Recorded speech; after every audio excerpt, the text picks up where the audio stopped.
Bonjour, Michael Burette, coordonnateur général des soins. Je vais vous présenter nos organisations sur les secteurs de médecine. Notre établissement s'est organisé pour pouvoir prendre en charge les patients atteints du Covid ou en attente de résultats de leur test diagnostic, en commençant par nos unités de médecine sur notre secteur infectiologie. Donc nous avions identifié au début un service et puis suivant l'évolution de la situation, nous avons été amenés à ouvrir davantage de lits. Aujourd'hui, près d'une centaine de lits sont mobilisables pour ce type de prise en charge, avec notamment 85 lits sur notre 3e étage de médecine. Cette organisation au niveau de nos secteurs de médecine a été possible grâce à l'engagement de toutes et de tous, puisque les hôpitaux du Pays du Mont-Blanc sont des femmes et des hommes qui travaillent au quotidien, main dans la main, pour faire en sorte de proposer une prise en charge de qualité et sécuritaire à l'ensemble de nos patients. Quand je parle de professionnels, ce sont nos soignants, nos agents des services techniques, logistiques, de rééducation, mais également des agents qui interviennent un peu en dehors de l'hôpital, avec par exemple l'hospitalisation à domicile, nos équipes mobiles qui peuvent intervenir dans les établissements médico-sociaux du territoire ou au domicile des patients. Bonjour, je suis le Dr Lange, responsable du service de médecine B, un des secteurs responsables de la prise en charge des patients atteints ou suspicion de Covid. Ça fait à peu près 6 semaines qu'on a commencé à prendre en charge des patients atteints ou suspects de Covid. L'organisation s'est faite progressivement selon la montée en charge, la montée en puissance des patients venant pour infection à Covid. Donc on avait commencé par une des ailes du service et puis assez rapidement il a fallu ouvrir une 2e aile. Il y a d'autres services qui ont également été mis à contribution. Donc on a tout un 3e étage qui est dédié à la prise en charge des patients Covid. Encore une fois, tout confondu, suspicion et Covid avéré. On a une vingtaine de patients qui sont pris en charge actuellement. Suspicion et Covid avéré.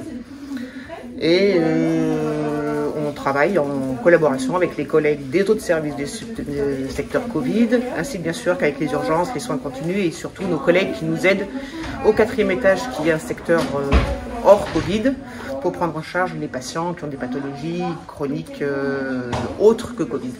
Pour la prise en charge effective dans le service, donc c'est une prise en charge qui est faite en lien bien sûr avec l'équipe médicale, dont le docteur Couturier, l'équipe paramédicale. Donc j'en profite pour présenter aussi le reste de l'équipe, en tout cas de médecine B déjà. Le docteur Couturier qui travaille beaucoup mais qui est plutôt en médecine C aussi, un secteur Covid. Madame Jeanne, donc la cadre de santé, et puis une petite partie de l'équipe paramédicale, infirmière, aide-soignante. Je vous laisse vous présenter. Ça va, Hélène, infirmière en médecine B. Océane, aide-soignante en médecine B. Solange, aide-soignante en médecine B. Une équipe très soudée, ça c'est ce qui compte. Ça fait 6 semaines que ça dure. C'est surtout une charge psychologique. On a des patients qui sont extraordinaires et j'ai la chance d'avoir une équipe qui est extraordinaire, qui nous aide pour la prise en charge et pour que les patients et les familles le vivent au mieux dans ce contexte difficile pour tous. Je suis d'accord, une équipe soudée, on est déjà très soudés habituellement et du coup là, on va dire dans cette période un peu compliquée, ça se ressent d'autant plus, donc c'est plutôt agréable en tout cas d'avoir des collègues avec qui on s'entend super bien. Voilà, ici ou à l'extérieur, on se rend compte que du coup, dans les moments difficiles, c'est plutôt agréable d'avoir une équipe comme ça. Après, oui, évidemment difficile. Au bout de 6 semaines, il y a des hauts, il y a des bas, des prises en charge qui parfois sont un peu frustrantes pour nous. Pas forcément optimales, en tout cas dans ce que moi, ma représentation, en tout cas de soignante. Donc il faut un peu faire avec, pas être forcément autant disponible qu'on peut l'être habituellement. Voilà, avec des prises en charge parfois difficiles, des fins de vie. une gestion de la fin de vie et de la mort qui est compliquée, et que ça soit avec les familles qui ne peuvent pas forcément venir.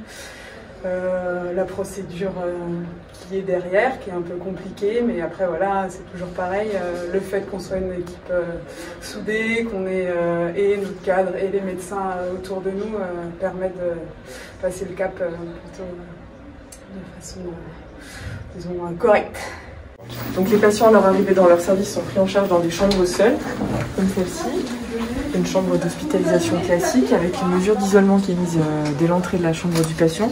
Donc on s'habille à l'extérieur de la chambre et nous rentrons habillés pour prendre en charge le patient et nous déshabillons avant de sortir de la chambre en partie, puis terminons le déshabillage à l'extérieur de la chambre.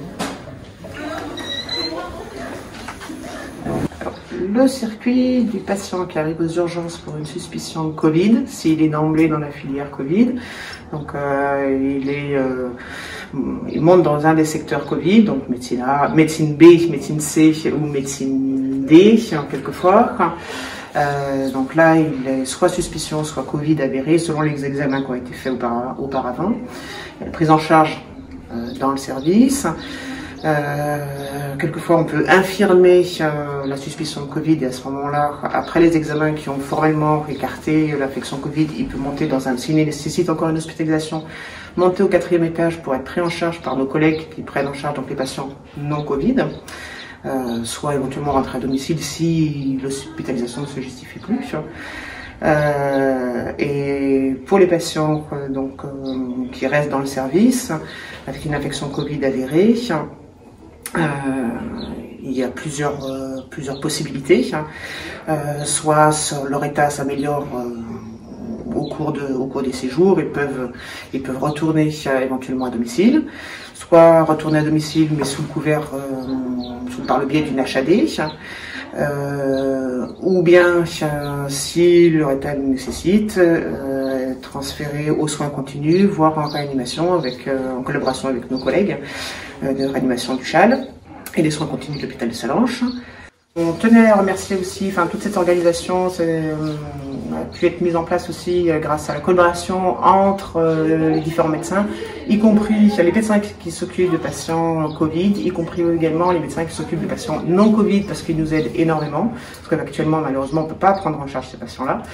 Et puis tout le personnel paramédical, le personnel administratif aussi, qui nous a beaucoup aidé. Les services techniques, les cuisines aussi, oui, les brancardiers, voilà, merci beaucoup. Aujourd'hui, si notre établissement est organisé en double flux sur les différents secteurs, les urgences, les soins aigus, la médecine, c'est grâce à la mobilisation de toutes et de tous, tous nos professionnels, les élèves, les étudiants que nous accueillons en stage, mais également les pisteurs, les secouristes de la région qui nous ont rejoints pour faire en sorte de réorganiser totalement notre établissement en 2 filières totalement séparées. La filière Covid, vous l'avez découverte, et puis également la filière standard qui permet de prendre en charge les urgences du quotidien et puis également le suivi de vos pathologies chroniques. Donc n'hésitez pas à venir si vous êtes en l'une ou l'autre de ces situations. Nous sommes organisés, nos différents services proposent des prises en charge de qualité en toute sécurité. Donc vraiment un grand merci à tous les professionnels des hôpitaux du Pays du Mont-Blanc et toutes les aides qui nous sont arrivées pour nous aider. Aujourd'hui, nous pouvons être fiers de ce que nous réalisons collectivement au service de votre santé, au service de notre santé. Donc merci à toutes et à tous.